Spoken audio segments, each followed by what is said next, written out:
और शुरुआत करेंगे कुमाऊं में बारिश का कहर 5 दिनों से लगातार जनजीवन हो रहा अस्त व्यस्त। एसडीआरएफ और जल पुलिस ने 1000 लोगों का किया अभी तक रेस्क्यू। 134 सड़कें समेत प्रदेश में अब तक 325 मार्ग बंद हैं और 550 से ज्यादा गांव से संपर्क टूट गया है। सितारगंज, खटीमा, नानकमत्ता में 300 से ज्यादा परिवार जो हैं वो प्रभावित भी हुए हैं।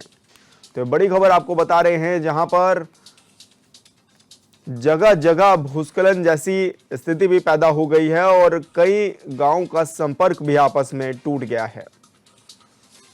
सड़कें कई जगह पर बाधित है और पानी भरने की भी सूचना कई जगह से सामने आ रही है। 5 दिनों से लगातार कुमाऊं मंडल में हो रही बारिश ने जनजीवन पूरी तरह से अस्त व्यस्त कर दिया है और ऐसे में 134 सड़कें समेत प्रदेश में अब तक 325 से ज्यादा सड़कें बाधित हैं। 5 ज्यादा गांव का संपर्क भी आपस में टूट गया है।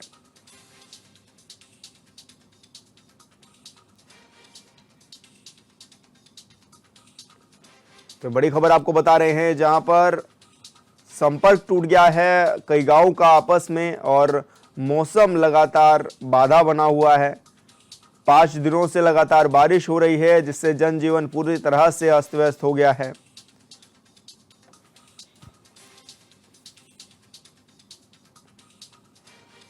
और संवाददाता अरुण सैनी हमारे साथ लाइव जुड़ चुके हैं। अरुण, अब क्या माने, किस तरह की व्यवस्था भी है पुलिस प्रशासन की ओर से, राज्य सरकार की ओर से, क्योंकि जनजीवन पूरी तरह से अस्त व्यस्त दिखाई दे रहा है। 5 दिनों से लगातार कुमाऊं मंडल में बारिश भी हो रही है और ऐसे में कई गांवों का संपर्क भी आपस में टूट गया है। जी विशाल, बिल्कुल देखिए, जिस तरीके से जो मानसून सीजन की बारिश हुई है और जिस तरीके से मानसून सीजन ने दस्तक 5 से 6 दिनों की अगर बात की जाए तो काफ़ी जो है बारिश लगातार जो देखने को मिल रही है, चाहे गढ़वाल मंडल में हो या कुमाऊं मंडल में। लेकिन कुमाऊं मंडल की अगर विशेष तौर पर बात की जाए तो कुमाऊं मंडल में बारिश का कहर देखने को मिला है, जिससे करीब जो है कई परिवारों का जो है जनजीवन अस्त व्यस्त हुआ है और करीब 135 सड़कें जो कुमाऊं मंडल की हैं वो बाधित हुई है। और इसी के साथ साथ प्रदेश में 325 मार्ग अभी भी ऐसे हैं जो बंद पड़े हैं, जिनसे लगातार जो है मलबा हटाया जा रहा है। भूस्खलन की जो चपेट में आए हैं, लगातार बोल्डर गिरने से जो मार्ग बाधित हुए हैं उनसे लगातार जो है उन्हें खोलने का प्रयास किया जा रहा है, लगातार उन पर कार्य भी चल रहा है। लेकिन ऐसे में देखा जाए तो इस बार जो बरसात शुरुआती जो बारिश हुई है उसमें ही काफ़ी जो है कहर बारिश का देखने को मिला है। खासकर कुमाऊं मंडल की जहाँ तक बात है तो करीब 2 लोगों की जो है डूबने से मृत्यु भी हो चुकी है और 3 से 4 लोग जो है वो लापता भी हो। तो इस तरीके में उसकी जो है चीज़ें भी सामने आ रही है। और लेकिन बारिश जी लगातार देखने को मिल रही है। मौसम विज्ञान केंद्र की तरफ से भी जो है कुमाऊं मंडल में रेड अलर्ट जारी किया गया था। हालांकि कल जो है पूरे दिन बारिश कुमाऊं मंडल में नहीं हुई, जिससे थोड़ा राहत मिली है। लेकिन आज भी जो है कुमाऊं के सभी 6 जिलों में जो है बारिश का येलो अलर्ट जो है जारी किया गया है मौसम विज्ञान केंद्र की तरफ से।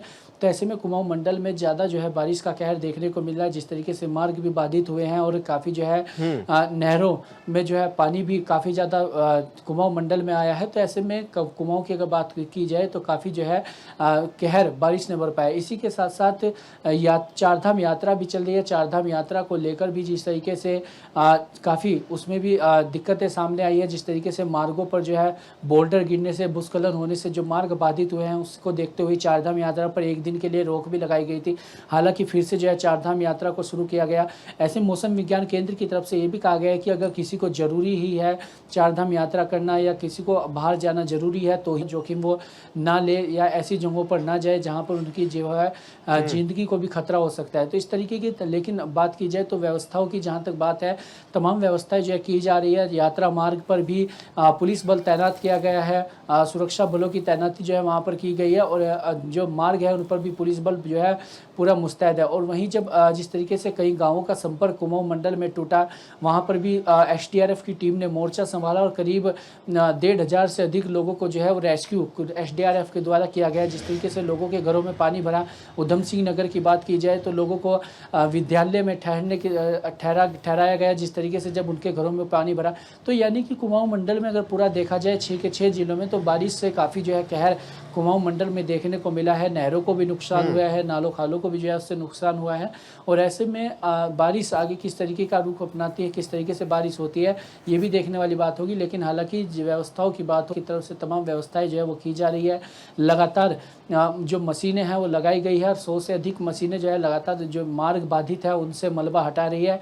और ये जो मार्ग है उनको सुचारू रूप से चलाने के लिए तमाम प्रयास जो है शासन प्रशासन की तरफ से वो किए जा रहे हैं। अरुण, अगर मौसम विभाग की बात करें तो मौसम विभाग ने क्या कुछ अभी अनुमान लगाया है किस तरह का अभी मौसम रहने वाला है अगले कुछ दिनों में? जी सर, बिल्कुल देखिए, मौसम विज्ञान केंद्र की तरफ से लगातार अलर्ट जारी किया गया था और रेड अलर्ट जारी किया 2 से 3 दिन का जो है कुमाऊं मंडल में रेड अलर्ट भी जारी किया गया था, जिसमें काफ़ी बारिश जो है वहाँ पर देखने को मिली और काफ़ी जो है परेशानियाँ लोगों को इस दौरान जो है झेलने को देखी गई। तो वहीं अभी अगर आने वाले दिनों की बात की जाए तो मौसम विज्ञान केंद्र की तरफ से अनुमान लगाया गया है कि आने वाले समय में भी जो है भारी बारिश की संभावना है, लेकिन इतनी भारी बारिश की संभावना नहीं है जो अभी 4 से 5 दिनों के अंदर जो है वो हुई है। हालांकि आज भी जो है कुमाऊं के सभी 6 जिलों में येलो अलर्ट जारी किया गया है। इसी के साथ पौड़ी, उत्तरकाशी, टिहरी, चमोली में भी जो है येलो अलर्ट जो है वो बारिश का जारी किया गया है। तो ऐसे में देखा जा रहा है कि जिस तरीके से बारिश इस बार हो रही है और जिस तरीके से पहले से ही अनुमान लगाया जा रहा था कि इस बार भारी से भारी बारिश जो है देखने को मिल सकती है, वो कहीं ना कहीं जो है देखने को भी मिल रही है। और ऐसे में लोगों को भी साफ तौर पर हिदायत दी जा रही है कि वो जब अपने घरों से बाहर निकले तो कई अगर ज़रूरी काम है तो ही बाहर निकले। लोगों को ये भी हिदायत दी जा रही है कि नदी नालों खालों में जो है नहाने से लोग बचे। जिस तरीके से कहीं देखा गया कि देहरादून की राजधानी देहरादून की बात की जाए तो वहाँ पर भी एक लड़की की मृत्यु जो है नदी में नहाने से, डूबने से हो चुकी है। तो इस तरीके की तमाम लोगों को जागरूक भी किया जा रहा है और नदी नालों खालों में जाने से बचने के लिए भी जो है उन्हें हिदायत दी जा रही है। और साफ तौर पर जो यात्रा भी कर रहे हैं, जो श्रद्धालु यहाँ पर आ रहे हैं, उन्हें भी साफ तौर पर कहा गया है कि अगर ज़रूरी है तो ही वो यात्रा पर आए, नहीं तो अन्यथा ऐसा जोखिम ना ले। क्योंकि जिस तरीके से यात्रा मार्गों पर भी बोल्डर गिरने से, भूस्खलन होने से मार्ग बाधित हो रहे हैं, तो ऐसे में इनको देखते हुए प्रशासन पूरी तरह से मुस्तैद नजर आ रहा है और सुरक्षा बल और पुलिस की टीम जो है यात्रा मार्ग पर भी लगाई गई है ताकि जो श्रद्धालु यहाँ पर आ रहे हैं उन्हें कोई दिक्कतों का सामना ना करना पड़े। तो वहीं आपदा प्रबंधन विभाग की तरफ से भी ग्राम प्रहरी जो है वो भी तैनात किए गए हैं। नदी नालों खालों के पास में जो है वो सुरक्षा व्यवस्था जो है वो तैनात की गई है। और जिस तरीके से ताकि जो बच्चे भी नहाने के लिए नदी नालों में जाते हैं तो ऐसे में वो ना जा पाए, तो ये तमाम ऐसी व्यवस्थाएं हैं जो प्रदेश सरकार की तरफ से फिलहाल जो बनाई गई है। बिल्कुल अरुण, बहुत बहुत शुक्रिया आपका तमाम जानकारी साझा करने के लिए। और रायबरेली से बड़ी खबर मिल रही है। राहुल गांधी का रायबरेली में दौरा है आज। शहीद अंशुमन सिंह के परिवार से मुलाकात भी करेंगे। पार्टी कार्यकर्ताओं से भी मिलेंगे राहुल गांधी। उच्च अधिकारियों के साथ करेंगे बैठक में विकास कार्यों को लेकर भी होगी चर्चा। तो बड़ी खबर आपको बता रहे हैं, जहां पर रायबरेली दौरे पर पहुंचेंगे राहुल गांधी और पार्टी कार्यकर्ताओं से भी मुलाकात करेंगे। उच्च अधिकारियों के साथ हुए नजर आएंगे राहुल गांधी और इसी के साथ बैठक में विकास कार्यों को लेकर भी वो चर्चा करने वाले हैं। राहुल गांधी का आज रायबरेली में दौरा है और शहीद अंशुमन सिंह के परिवार से भी मुलाकात करेंगे राहुल गांधी। पार्टी कार्यकर्ताओं से भी मिलेंगे राहुल गांधी। तो आपको ये बड़ी खबर बता रहे हैं, जहां पर रायबरेली में आज राहुल गांधी पहुंचेंगे और ऐसे में विकास कार्यों को लेकर अधिकारियों के साथ भी बैठक करेंगे। साथ ही पार्टी के कार्यकर्ताओं का भी बातचीत उनसे करते हुए नजर आएंगे। और प्रदीप आनंद श्रीवास्तव जी हमारे साथ जुड़ चुके हैं, यूपी हेड हैं हमारे। प्रदीप जी, क्या कुछ तैयारियां भी हैं और जिस तरह से आज राहुल गांधी का ये रायबरेली में दौरा रहने वाला है, क्या माने किस तरह की आज बैठकों का दौर भी देखने को मिलेगा? देखिए विशाल, जिस तरह से उत्तर प्रदेश में जो उपचुनाव है उस उपचुनाव को लेके सारी पार्टियां रणनीति बना रही हैं और इस समय कांग्रेस पार्टी की अगर बात करें, कांग्रेस पार्टी का जो स्वैग है वो पूरी तरह हाई नजर आ रहा है, उसका जो टेम्परेचर वो पूरी तरह हाई नजर आ रहा है। और इसी क्रम में आपने देखा होगा कि उत्तर प्रदेश का दौरा निरंतर 7 दिनों में ये तीसरी बार राहुल गांधी का दौरा है और इसी क्रम में वो अपने संसदीय क्षेत्र जा रहे हैं, जहां पर वो कार्यकर्ताओं के साथ बैठेंगे। और एक सीधा मैसेज है कि उपचुनाव में भी कांग्रेस पार्टी और समाजवादी पार्टी मिलकर चुनाव लड़ेगी और भारतीय जनता पार्टी को हराने की कोशिश करेगी। कार्यकर्ताओं के अंदर उत्साह है, एक नया उत्साह भरेंगे राहुल गांधी।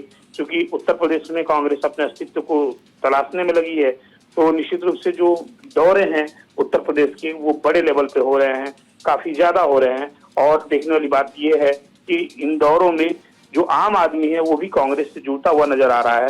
तो राहुल गांधी निरंतर जो है मेहनत कर रहे हैं अपनी पार्टी के अस्तित्व को उत्तर प्रदेश में बचाने। देखने वाली बात यह है कि उत्तर प्रदेश में इंदौरों का क्या असर होता है, क्योंकि उपचुनाव है, फिर उसके बाद 2027 का चुनाव सामने खड़ा है। फिलहाल आज राहुल गांधी 9:30 बजे के आसपास में टर्मिनल 1 पर उतरेंगे लखनऊ, और फिर उसके बाद वो रायबरेली के लिए वाहन के माध्यम से रवाना होंगे। प्रदीप जी, शहीद अंशुमन सिंह के घर भी जाएंगे राहुल गांधी? बिल्कुल, आपको बता दें कि शहीद अंशुमन सिंह के जो परिवार से जुड़े हुए व्यक्ति हैं, अखिलेश प्रताप सिंह को राष्ट्रीय पार्टी जो राष्ट्रीय प्रवक्ता है कांग्रेस पार्टी के, उन्हीं के परिवार के अंशुमन सिंह हैं। और जब वो शहीद हुए थे पूरा देश उनको आज नमन कर रहा है। निश्चित रूप से अखिलेश प्रताप सिंह के जो संबंध है कांग्रेस पार्टी से और गांधी परिवार से, वो पारिवारिक संबंध है। तो इस क्रम में भी उनके घर जा सकते हैं। और इस तरह से अगर देखते हैं तो देश के एक लाल को शहीद होते हुए पूरे देश ने देखा है, तो उस शहीद को याद करने के लिए, उनके परिवार में संवेदना व्यक्त करने के लिए उनके घर जा सकते हैं। बिल्कुल प्रदीप जी, बहुत बहुत शुक्रिया आपका तमाम जानकारी साझा करने के लिए।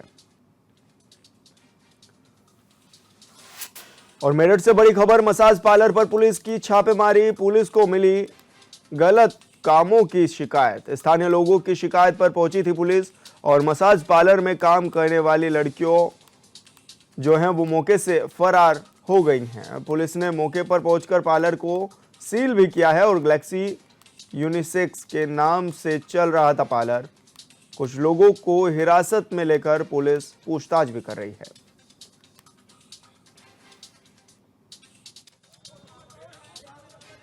मेरा नाम उत्तम सैनी है, मैं पार्षद हूँ यहाँ के क्षेत्र का।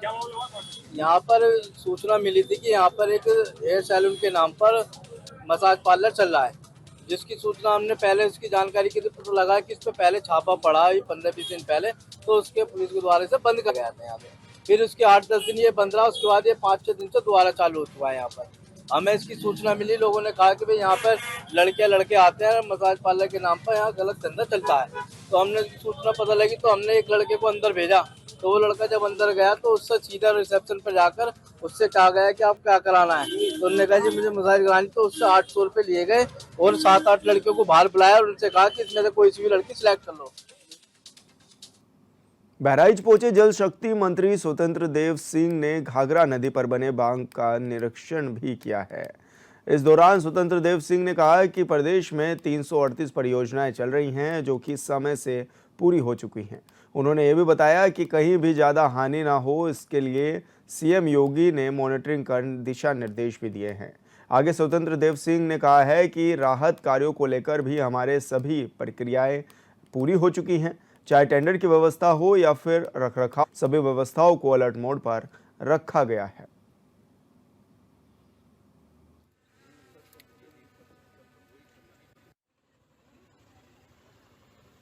पानी चाहिए, मैं कह रहा हूँ खेता में पानी चाहिए, रोपाई और तालाब भर जाते हैं, तालाब की सफाई होती है। बरसात का पानी यदि नहीं होगा तो तालाब उलाब कैसे भरेगा। और बरसात के पानी है ये तो भूजल स्तर में देखता हूँ, जल को संचय करना ही मेरा भी दायित्व है। यानी गांव में यदि बरसात होता है तो नाली नाला गांव वालों को, ग्राम समिति को मिलकर सफाई करके स्वच्छ पानी फिर तालाब में कैसे बना रहे, इसकी चिंता करना चाहिए। नहीं, या तो आजकल देख रहे हैं कि पीने के पानी भी अभाव रहा। आज सभी घरों में पानी पहुंचाने का काम, बहुत से जनपदों में सीधे गंगा जी का पानी मैं उठा रहा हूँ, हरिद्वार का पानी उठाकर फिरोजाबाद, मथुरा, आगरा में दे रहा हूँ। तो ये स्थितियां हैं, इसलिए बरसात होना चाहिए। यूपी में इन दिनों लगातार हो रही बारिश अब लोगों के लिए बड़ी जा रही है। सोमवार को कन्नौज की तहसील तिरवा के गांव रोसा में निचली गंगा नहर में पानी में तेज बहाव में करीब 40 फीट तक कटान हो गया और गंगा नहर का पानी सीधा आबादी की ओर जाने लगा, जिससे किसानों के खेतों में भी पानी भरने से फसल नष्ट हो गई। तो वहीं ग्रामीणों में पानी की स्थिति को लेकर संकट मंडराने लगा है। इस स्थिति को देखते हुए मौके पर तिरवा तहसीलदार, लेखपाल और विभागीय टीम के साथ ही गांव भी पहुंचे और हालातों का जायजा लेकर राहत कार्य शुरू कराया।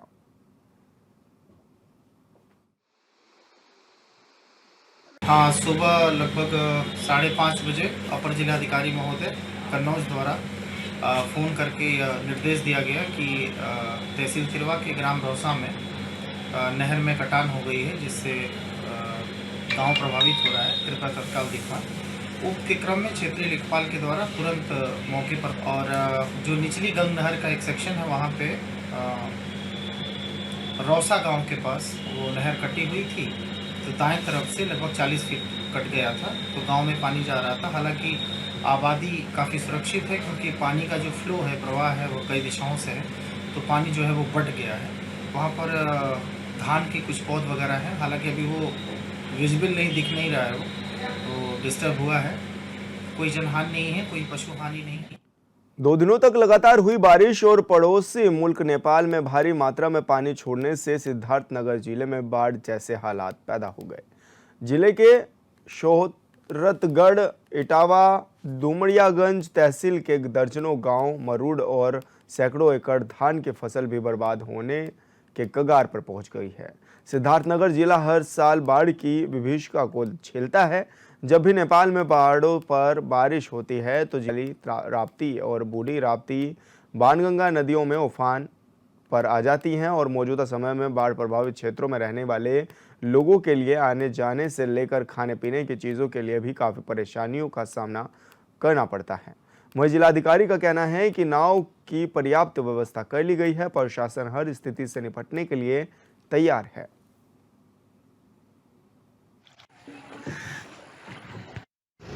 वो निरीक्षण के दौरान ये पता चल गया, तो फिर 70-80 घर लगभग वो पूरा पानी से घेर लिया। वो प्रधान जी से मैंने सूचना और जानकारी भी मैंने प्राप्त कर लिया, और पूरा व्यवस्थित है और नाव लगी हुई है इधर। और अंदर मैंने पता किया, मतलब कोई ऐसे बुजुर्ग व्यक्ति या गंभीर बीमारी से आच्छादित व्यक्ति या गर्भवती महिला, उनके संबंध में मैंने जानकारी प्राप्त किया। ऐसे सूचना मिला नहीं। फिलहाल नाव के माध्यम से जो भी इनका बहुत आवश्यक व्यवस्था है, सब कुछ घर से मतलब कराया जा रहा है। बाकी हम लोग बिल्कुल सतर्क में है, और जो भी स्थिति है मतलब जरूर हम लोग मैनेज करेंगे। हम लोग के बहुत दिक्कत है, झाड़ा पेशाब सब आवे जाए सब दिक्कत है। अच्छा ये बताइए कि आप लोग हर साल यहाँ पे बाढ़ आती है? ये हर साल आवत है। यहाँ पे कुछ काम वाम नहीं होता? लोग आते नहीं है? साहब लोग आवत हैं, देखत हैं, कहा था हाई कह दिया, भाव कह दिया, कुछ नहीं कहा था। सड़क कहा था लगवा दिया, दूठो पुलिया लगवा दिया, कुछ नहीं हुआ, हरकत है रहा था। और मुआवजा वजा भी मिलता है कुछ? अब कब मिल जाते, बस वैसे 100-200 नहीं तो वो नहीं, फसल सब पूरा चली जाते। हम लोग जानवर के बल से मजदूरी मेहनत करी था ना। देवरिया की यूपी हाई स्कूल पूर्व माध्यमिक शिक्षक संघ के शिक्षकों ने ऑनलाइन उपस्थिति के खिलाफ हजारों की संख्या में लामबंद होकर जिलाधिकारी कार्यालय में प्रदर्शन किया। शिक्षकों का कहना है कि हम लोगों को ऑनलाइन से कोई परहेज नहीं है, लेकिन सरकार को हमारी अन्य लंबित मांगों को भी पूरा करना चाहिए। वहीं प्रदर्शनकारियों ने अपनी मांगों को लेकर मुख्यमंत्री को संबोधित करते हुए एसडीएम प्रशासन को ज्ञापन सौंपा है।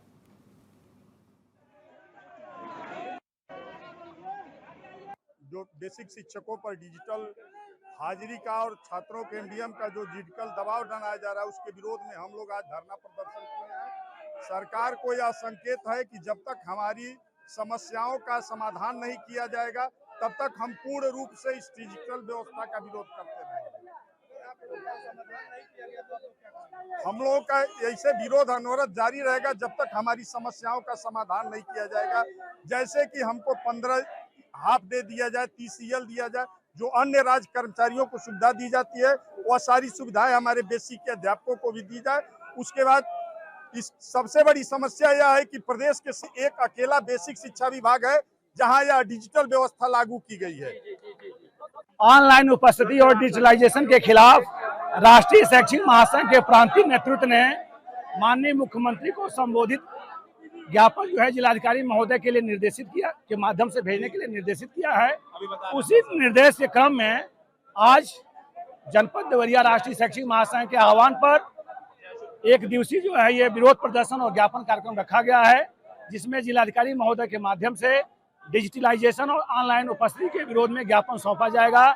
इसमें राष्ट्रीय शैक्षिक महासंघ के इस कार्यक्रम के समर्थन में जनपद के लगभग सभी शिक्षक, अनुदेशक और शिक्षामित्र संगठनों ने पूरे मन से सहयोग किया है, जिसका प्रमाण आप लोगों के सामने ये भारी जनसमूह शिक्षकों का जनसैलाब है।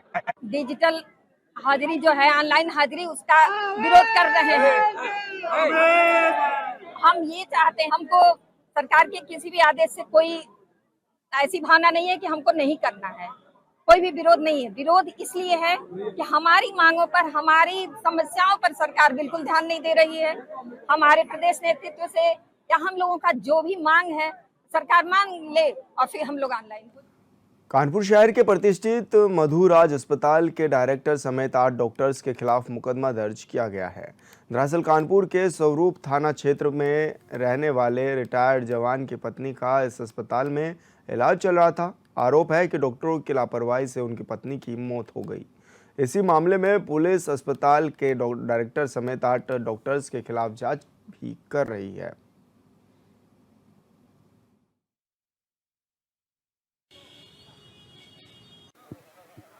मधुराज हॉस्पिटल के डॉक्टरों द्वारा जानबूझकर लापरवाही बरती गई। उनको पहले दिन से मालूम था कि मम्मी के माइंड में आ रहा है, ब्रेन में खून आ रहा है, लेकिन वो जानबूझकर अपना बिल बढ़ाने के लिए उनको 15 दिन तक खींचते रहे। उनको जब पहले से ही पता था कि फर्स्ट एडमिशन के फर्स्ट डे से अगर उनके माइंड में खून आ रहा है तो उसको निकालने के लिए उन्हें कुछ करना चाहिए था। उन्होंने उसके लिए कोई भी एक्शन ना लेते हुए जब तक मम्मी अलाइव रही उनको ज़बरदस्ती खींचते रहे और सही ट्रीटमेंट नहीं किया, जिसकी वजह से 12/3 को मेरी मम्मी की डेथ हो गई। मधुराज हॉस्पिटल जो है उनके खिलाफ मुकदमा लिखा गया है, जिसमें मधुराज हॉस्पिटल पार्टी हैं, डॉक्टर देव लूम्बा जो प्रबंध निदेशक हैं वो पार्टी हैं, डॉक्टर BPS राठौर हैं न्यूरोलॉजिस्ट हैं वो हैं, डॉक्टर फरीदी, डॉक्टर अमित गुप्ता जो कि वहाँ के न्यूरोसर्जन हैं, और doctor Shripad, doctor Anand Singh, doctor विनय सचान, इन सब के खिलाफ मुकदमा हुआ है, जो कि आज ACJ जूनियर डिवीज़न 8 में दर्ज करा गया है, जिसकी तारीख अगली है 22 जुलाई। तो आपको बता दें कि डॉक्टरों की लापरवाही पर के खिलाफ मुकदमा दर्ज किया गया है और अब पुलिस इस मामले में कार्रवाई भी कर रही है। साथ ही आपको बता दें कि रिटायर्ड जवान की पत्नी की मौत हो गई थी, जिसके बाद उन्होंने मामला पुलिस में दर्ज भी कराया था, जिसके बाद पुलिस ने भी अस्पताल में पहुंचकर मुआयना भी किया और साथ ही जवान की पत्नी की मौत के मामले में मुकदमा भी दर्ज किया गया। तो अस्पताल के डायरेक्टर समेत 8 डॉक्टर्स के खिलाफ ये मुकदमा दर्ज किया गया है।